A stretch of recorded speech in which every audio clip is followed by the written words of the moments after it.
Y para saber más de este tema vamos a tomar contacto de inmediato con Catherine Campos, socióloga, integrante, investigadora también del CIGIDEN. ¿Cómo está, Catherine? Muchas gracias por su tiempo. Hola, buenas tardes. Gracias por este contacto.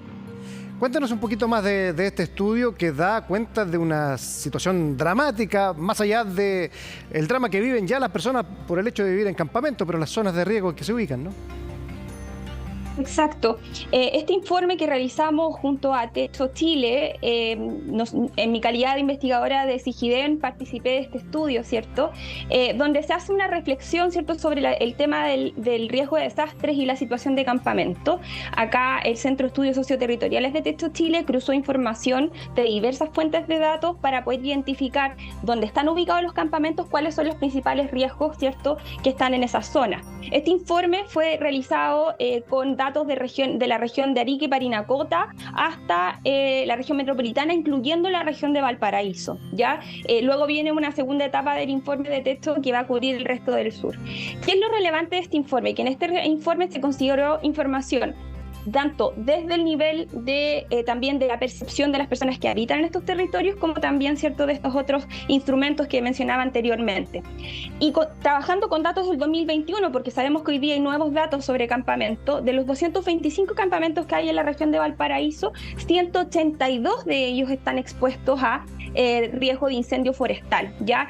Principalmente localizados en la comuna de Viña del Mar, Valparaíso, Villa Alemana, San Antonio y Quilpué, ¿ya? Entonces, lo que nos presenta este informe es que efectivamente donde están ubicados los campamentos hay más riesgos que los que a veces se identifican en los instrumentos de planificación territorial. Y uno de esos es efectivamente el riesgo de incendio, como lo hemos podido ver lamentablemente en los incidentes del último tiempo.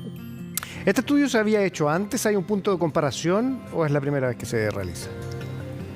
No, eso es bastante relevante. Este estudio es un estudio que no se había hecho antes. Habían algunos datos del Ministerio de Vivienda donde habían cruzado instrumentos de planificación territorial con el mapeo que se hace de los campamentos, pero no tenía tampoco, se había cruzado con algunos instrumentos de planificación territorial. Lo novedoso de este estudio es que se cruza con fuentes de datos que presentan distintos tipos de amenazas, de riesgos, ¿ya? Y en este caso justamente se logra identificar el riesgo de incendio, que era algo que era un poco evidente, ¿no? Saltaba a la vista, porque ya en el 2014 habíamos tenido un grupo importante de familias de campamento que habían resultado afectadas por los incendios, pero no se tenía este mapeo, ¿ya? Si pueden revisar este informe que está en la página de Techo Chile, en el Centro de Estudios Socioterritoriales, es un informe que efectivamente logra mapear, ya hacer corresponder el mapeo de dónde están los campamentos y cuáles son los riesgos a los que principalmente están expuestos.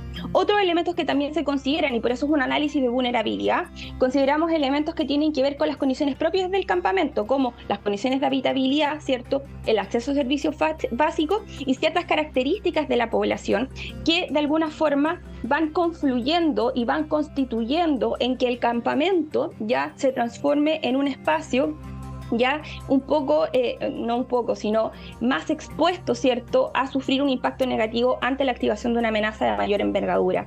En mi propia investigación, de hecho, he podido identificar que el campamento está jugando un rol ya de aumentar la gama de amenazas a las cuales están expuestas unas familias en comparación con habitar en la ciudad formal. Y eso tiene que ver efectivamente con la forma, ¿cierto?, con las condiciones bajo las cuales están habitando las familias y bajo las cuales desarrollan su vida.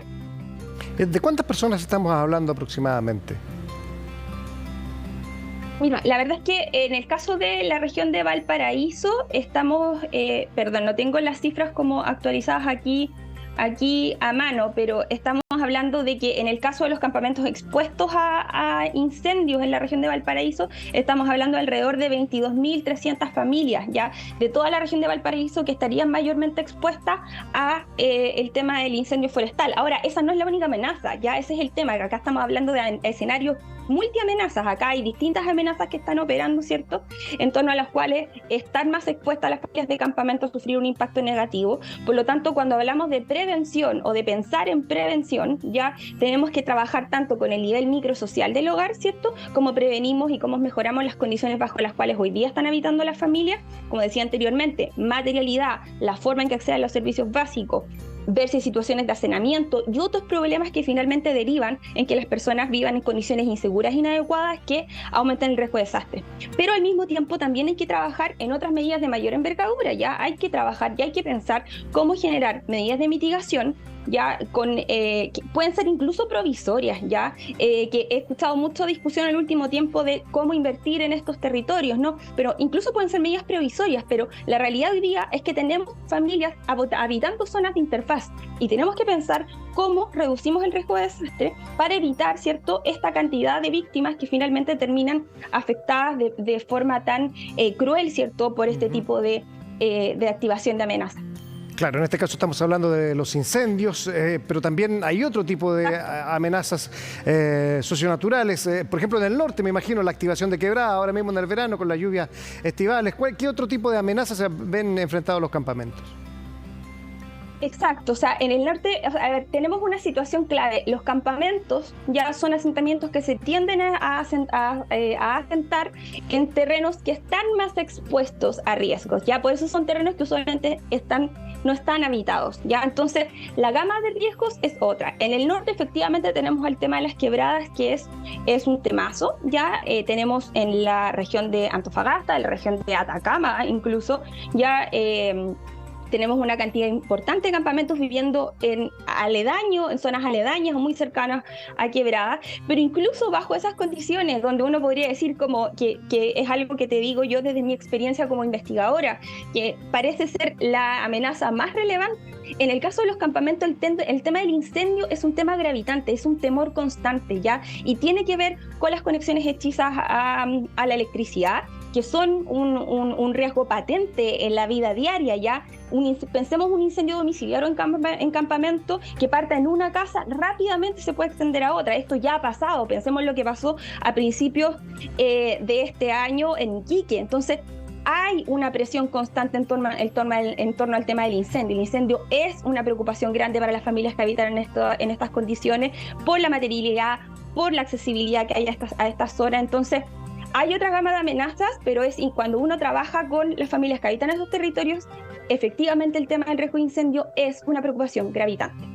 Y por eso agradecemos este tipo de estudios, porque nos ponen más antecedentes sobre la mesa. El tema es que, claro, tanta evaluación, tanto diagnóstico que se agradece, se necesita, tiene que ser reflejado también a través del Estado y planificar las ciudades, ir para que vayan disminuyendo también estos asentamientos irregulares. Catherine, le queremos agradecer estos minutos para conversar de un tema que es súper importante de tratar en medios como CNN. Muchas gracias por su tiempo. Sí. Muchas gracias. Desde CIGIEN estamos muy dispuestos a seguir colaborando y siempre colaborar también con la política pública. Es parte de nuestra misión que la evidencia científica tenga impacto en el trabajo que se hace desde la política pública para reducir y gestionar el riesgo de desastre. Muchas gracias.